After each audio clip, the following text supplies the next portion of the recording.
Hi po, sa video naman na ito ay check naman natin yung quality ng competition natin.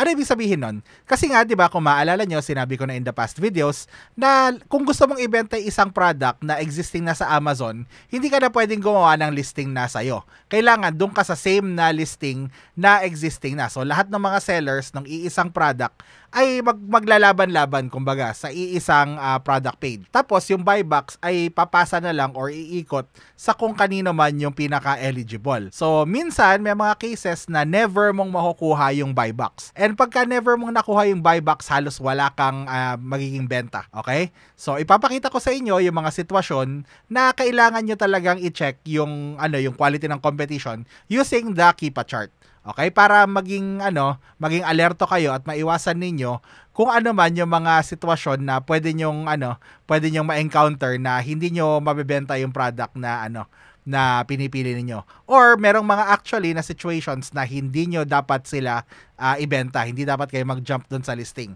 And makikita rin natin yan dito sa video na ito. So para mag-gets nyo kung ano ibig ko sabihin, let's go to my screen. So yan, andito tayo ngayon sa screen ko and meron akong ilang mga example na hinanda para sa inyo. So kung maalala ninyo, yung number of sellers ay nandito. Yan, so other sellers on Amazon, 5. So ibig sabihin, 5 sila na ngayon na sellers na nagko-compete para sa buy box na to. And then, syempre, kung sino yan, yung sold by na yan, kung sino yung nandito, kung may umorder nito ngayon, ang pupuntahan nung sale ay si Tom T. So, ibang example, kunyari dito, okay, ang nasa sold by ay si Saturn Apex Shop. So, ibig sabihin, pag bumili ka nito ngayon, si Saturn Apex Shop yung makakakuha ng sale. Mababawasan yung inventory niya. Tapos, yung pinagbentahan nito, sa kanya mapupunta. So, kung makikita nyo rito, ito naman ay may 8 current sellers. So, another example, kunyari ito, ayan, so ngayon, sold by Upscale Selections. So, again, pag may bumili nito, si Upscale Selections yung kikita at mababawasan yung inventory niya. So, ngayon, may 10 naman silang sellers. So, dito niya makikita, okay? So, pag click niyo yan, okay, makikita niyo yung quality ng mga sellers dito. Makikita niyo yung kanilang mga ratings, okay? Yung kanilang mga pangalan, tapos yung yung positive review nila, kumbaga yung rate, okay, ng lifetime nila. So ano ibig sabihin nito? So yung mga ratings kasi it sort of determines the age, okay, nung seller. O kung hindi man age, yung kung gaano karami na benta niya sa Amazon. Ngayon walang exact science dito, pero ang masasabi ko lang is the more ratings na meron yung isang store, the more experience they have in selling at Amazon. Kasi kayo na mga bago, kayo magsisimula kayo sa 0 ratings, okay? So 0 reviews. Okay? So ngayon, itong 86 ratings siguro nagbebenta na siguro yan sa Amazon ng mga isang taon na siguro, parang ganyan. Okay, itong 677 ratings siguro mga na yan, mga 2-3 taon ganyan. Or sobrang dami ng binebenta niya na nakaabot siya sa ganyang ratings. Kasi isipin nyo ganito, I'm sure umorder na yung iba sa inyo online. 'Di ba naghihingi sila ng reviews? Tapos ilan yung nire-reviews mo? 'Di ba hindi lahat? Madalang lang kung mag-actual review ka ng mga binibili mo, 'di ba? So ibig sabihin, itong mga to para makakuha at kunyari ito ng 677 ratings. So super laki na ng sales niya. Siguro times 100 siguro. Baka nakabenta na to ng 6,000 units para lang makakuha ng 677 ratings. 'Di ba? Lalo na ito. Si bestsellers 33,000 ratings, 104 ratings. O ayan 33,104. So ang dami nang nabenta nitong seller na ito. So ngayon, minsan, pinapaboran ng Amazon yung mga sellers na marami yung ratings. Okay, super tagal na kasi syempre, si Amazon may tiwala na sa mga sellers na ito. So, hindi niya naiiwasan na paboran ko minsan yung mga ganyang sellers over sa iba. And in those cases, kung minsan, hindi ka dapat kumalaban kung ang nakikita mo lang is yung mga sellers na thousands and thousands of ratings na, lalo kung bago ka, di ba? So, siguro yung iba sa inyo, experienced sellers na bago nyo kinuha tong course na to. So, hindi na masyadong of concern nito kung yung kliyente ninyo or siguro kayo ay matagal na kayong seller at meron na kayong hundreds of ratings. Pero kung bago kayo na seller, this becomes a lot more important. So, subukan muna natin to example na to. So, anong gagawin ko rito? 'di ba, kung maalala ninyo, kinompute natin yung ano, 'di ba, yung sales estimate nito per month. So tapos i-divide natin siya by the number of sellers, 'di ba, kung maalala nyo. So kunyari ito, okay, puntahan natin dito. Ulitin ko lang ha. So pupunta tayo sa Jungle Scout Sales Estimator. So yan, andito na naman tayo ngayon sa Jungle Scout Sales Estimator. And then as usual, select ko yung United States of America. Tapos meron akong sample product dito na titingnan natin, okay? So ayan, kunyari ay 163,144 health and household. So 163,144, okay? Tapos health and household, 'di ba? So piliin natin 'yan, okay? Ayan. Calculate. So 30 sales per month 'yan, yung product na 'yan. Sana 'yon? Nawala ako. So ito 'yan yung product na 'yan, okay? 30 sales per month. Kaya ilan yung current sellers? 10, 'di ba? So 10 plus 1 ay 11. So kasi sasali ka nga, 'di ba? Sasali ka, 10 sila ngayon, sasali ka, so plus 1, so 11 sellers. So 30, 'di ba? 30 sales per month divided by 11 kayo niyan. So makikita mo na yung sales equity niya ay 2.7, so pwedeng 2 yan, pwedeng 3. So hindi ako magbebenta ng more than 3 units nito, just to be sure. Pero nagiging mahalaga rin naman yung competition, hindi lang dahil sa bilang niya, okay? Hindi lang dahil 10 sila tapos magdadagdag ka ng isa. So it matters din dito sa Keepa data. So ngayon, kapag ka nag-online arbitrage ka, mahalaga dito na makita mo na umiikot yung buy box. I guess kasama na rin yung traditional wholesale dito. So paano mo siya malalaman using Keepa? Okay, so una, ito tingnan mo. Pag nakita mo na magalaw yung dito sa ibaba, okay, ito yan, tinitingnan natin dito sa baba. So sa mga nakaraang video, nag-focus tayo dito sa taas. Dinaanan natin ng konti ito kanina. Pero ngayon, bibigyan na natin siya ng mas maraming attention. So ulitin natin, okay? Pag nakita nyo na magalaw yung blue na line na yan, yung new offer count, so safe siya na i-online arbitrage. So kailangan makita mo yan na magalaw. Yan, kasi may mga products na kagaya nito na kung makikita nyo yung all niya, parang sandali lang siyang nagkaroon ng maraming sellers. Tapos bilang 1-2-1-2 na. 'Di ba? Nakita nyo 1-2-1-2. So pag nakita nyo na may 1 year na ganyan, so tignan nyo yung year, okay? Kaya ako tinitignan yung year kasi tinitignan ko itong movement na to, okay, nitong blue na line. So pag nakita ko na diretso lang siya, kaya 1-2-1-2 lang siya all throughout, mag-aalala ako.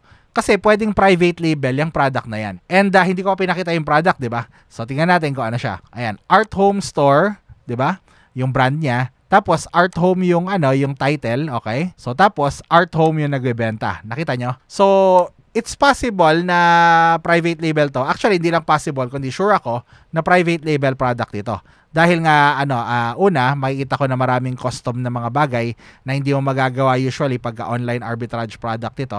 Okay? Tapos yun nga, nagmamatch yung brand sa title, nagmamatch yung brand dito sa store. Tapos sila rin yung nagbebenta. Tapos yun nga, ito, yung pinakamalakas na ebidensya ay yung one na tuloy-tuloy na ganyan. So itong mga ganito, pag sumali kayo dyan, okay, pagka kunyari hinanap nyo to o kaya ginupit nyo yung yero ninyo, okay, para magbenta ng ganito. Joke lang po. Pero makikick out kayo doon sa listing. Okay, yun yung pinakamagandang pwedeng mangyari. Makikick out kayo sa listing. Another thing is pwede kayong ma-IP issues. Pwede kang i-IP nitong nagbebenta ng brand na to. Kasi sarili nilang brand yan eh. Syempre hindi nila hayaan na mag-hijack kayo dyan. So tingnan nyo yung new offer count na yan. Okay, kailangan magalaw siya. Tingnan nyo to. Ayan. 'Di ba? Yung mga ganyan. Tapos occasionally makikita nyo rito na mapuputol siya. Ayan, 'di ba? So naputol siya dyan. Ibig sabihin walang sellers kasi walang new offer count. Tapos corresponding dito sa sales rank, makikita nyo tumaas. Kasi nga 'di ba, na out of stock, walang bumibili, 'di ba? Tapos nagkaroon siya sandali rito. May nagbenta na isa. So nakita nyo bumaba ka agad. Tapos na out of stock din. Tapos nagkaroon ulit ng stock. So ayan, nakita nyo gumalaw ulit yung sales rank. So yan yung sinasabi ko na correlation nitong dalawang to. Kaya kailangan every time na may nangyayari dito sa baba, kailangan tignan nyo rin itong nasa itaas niya. Okay, pagka tumaas yung sales rank niya, tapos ang nangyari is na out of stock siya, tapos makikita niya na nagka-stock, bumagsak ulit siya. So that's a good sign na mabenta yung product. Ibig sabihin, may mga talagang gustong bumili nito at naghahanap nito. Kasi nga, yun nga, walang sellers, di ba? Naubusan ng sellers, tapos tumaas. Tapos na nagkaroon ng sellers, bumaba ulit yung sales rank, gumalaw ulit, di ba? So may naghahanap ng products na to, mabenta itong product na ganito. Ngayon, syempre, tingnan natin yung present niya. Ayan, tingnan niyo ulit. Ayan, month ito Okay, tingnan natin yung year muna. Kita niyo na sporadic na lang, 'di ba? May paisa-isa na na nagbebenta, 'di ba? Kaya yung sales rank niya ay nag-spend na ng time sa taas. So kasi pag hindi mo tinignan 'yan, okay, pag di mo kinonsider tong nasa ibaba na to, yung new offer count na to, pwedeng sabihin mo na hindi ito mabenta dahil lang tinignan mo lang ito, 'di ba? Pero ang hindi mo alam, kaya hindi siya mabenta, kaya ganyan yung sales rank niya kasi palagi siya na out of stock. Pero tuwing yung mga sandali na nagkaka-stock siya, talagang babagsak yung sales rank. So ibig sabihin hinahanap talaga tong product na to kasi may in-stock siya sandali, babagsak yung sales rank, may bibili, di ba? So ibig sabihin mga customer bumabalik-balik sa page na to, tinitingnan nila kung available na ulit tong product na to, di ba? Ayan. So another thing na kailangan niyo tignan and na discuss na natin sa previous video is yung data buyback statistics niya, di ba? So kailangan niyo tignan kung umiikot to ng maayos kagaya nito, di ba? Nakita niyo umiikot among a lot of sellers, di ba? Ayan. Lalo kung new seller ka, kailangan tignan mo na yung review count kahit isa man lang may under 100 para lang alam mo na may chance ka na makapasok ka, di ba? As a new seller. Kasi may mga sitwasyon na tignan natin tong iba, okay? Ayan, tignan niyo to. May mga sitwasyon na tatatlo lang iniikutan ng buybacks. Ayan, yung offer count, 2, 3, 2, ayan, 2 sila nagbebenta. Pero tingnan nyo to, 3 lang sila all throughout. Pag tinignan natin 90 days, 3 lang sila, parang ganon. Tapos, ang tataas ng mga review count nitong mga to. So, buti nga si Forever Spring Interiors nakakasabay. So, meron yung mga products na ganyan na hindi umiikot yung buybacks. So, o kaya, pag nakita nyo na super konti lang kumpara sa kung ilan yung nagbebenta, parang mag-ingat-ingat, di ba? Tapos tingnan natin to. Ayan, yung buyback statistics nitong nitong product na to. So ayan, ito yung buyback statistics nitong product na to na private label na sinasabi ko, okay? Makita niyo na 100% na Art Home lang yung nakakuha ng buybacks nito, di ba? Ayan, 90, 180. Ayan, so kailangan yung tingnan yung quality ng competition. I guess binenta siya ng Amazon for a while. Hindi natin alam kung bakit o kung kailan nangyari yan. Basta the last year. Pero yan, confirmation yan na private label ito kasi parang si Art Home lang inikutan ng buybacks, okay? Kung kulang pa kayo, hindi pa kayo satisfied dito, so yun, yung buyback statistics din. Tapos, gusto ko rin tignan nyo ulit yung Amazon. Yan, so binibenta to ng Amazon, di ba? May orange, di ba? Kapag may orange, ibig sabihin binibenta siya ng Amazon.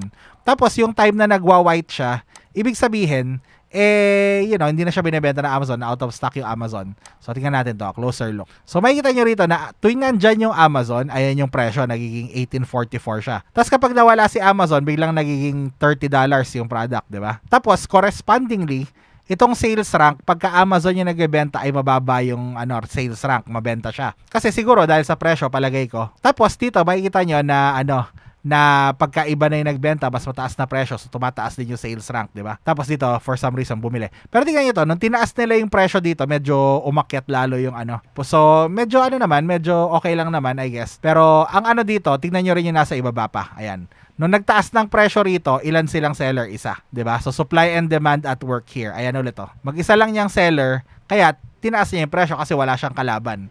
And at the same time, yung sales rank ay okay pa rin, gumagalaw pa rin. So, ibig sabihin, kahit na at $60, may bumenta pa rin, tiba-tiba itong kung sino man yung seller na yan. So, nakikita nyo, di ba? So, supply and demand in a chart. Ayan, nakita, pumasok ulit si Amazon, ayan, binaba niya na naman yung presyo, di ba? Yung buybacks, yung new, ayan, nandyan, di ba? Tapos ito, ang daming sellers, nakita nyo, umaabot siya ng 10, 8, 'di ba? Nag-11, 'di ba? Pero ang nangyayari is parang isa lang yung pinupuntahan ng buybacks kahit na ilan sila, 'di ba? Tingnan natin dito. Confirm natin siya sa data buyback stats. Ayan 30 days, 90 days, dalawa lang sila, 'di ba?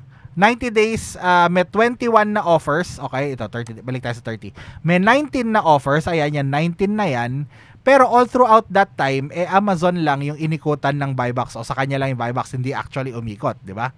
Tapos 90 days, ganun ulit. Dalawa lang sila pero yung halos karamihan niya ay Amazon, di ba? So, pag nakita niyo ganito, wag niyo nang ibenta yung product kasi nakakatakot. Okay, paano kung pumasok ka rito, ikaw yung 20th. So, tapos hindi pinapasa ng Amazon yung yung buybacks. Actually, hindi lang Amazon yung makikita nyo rito kung minsan. Minsan makakita kayo ng mga third-party seller na sila lang yun nandito. Tapos hindi naman siya mukhang private label. So kung minsan gano'n, yun yung mga tipong sila yung authorized seller o kaya sobrang dami ng review count nila or talagang for some reason, mas pinapaboran sila ng Amazon. So yung mga gano'n, iwasan nyo. Kailangan yung ikot ng buybacks ay maganda. Okay, kailangan mahaba yung list. Kagaya nito, tingnan natin to. Ay, private label pala to. So tingnan natin to, ayan. 'Di ba? 8 sellers. Okay, tingnan natin. So ayan, nakita nyo, umiikot yung buybacks ng maayos. Ilan sila? 1, 2, 3, 4, 5, 6, 'di ba? Kahit na 8 yung sellers nung time na yon, 6 pa rin sila na ano. Okay na 'yan, magandang ano na 'yan, 'di ba? Magandang ads na 'yan. I would say na ano, yung kalahati man lang kung 8 'yan, dapat ang maganda yung at least makita mo yung kalahati. Pero ano, kung ako lang personally, basta makita ko lang na umiikot siya ng ganito, na merong someone under 100, the better para sa akin. Lalo kung makita ko ng 0, yung review count 0, ibig sabihin kahit mga new sellers pinagbibigyan sa buy box dito. So yun talaga, tinitignan ko mabuti yun. So ayan, tingnan yung mabuti ito, okay? Pagka balak nyo magbenta ng product, kahit gaano pa kaganda yung product, yung ibang data, all other data, pag nakita nyo na hindi maganda yung new offer count niya, na straight line lang na 1-2-1-2 ng matagal, okay, iwasan nyo na kasi para hindi kayo mapahamak. So, yun po ang tungkol dito sa competition quality. So, tignan nyo rin siyang mabuti kasi para hindi kayo mapahamak, okay? Para maiwasan nyo yung mga private label products saka yung mga authorized seller na wholesaler. So, maraming salamat po and I'll see you next bit. Bye!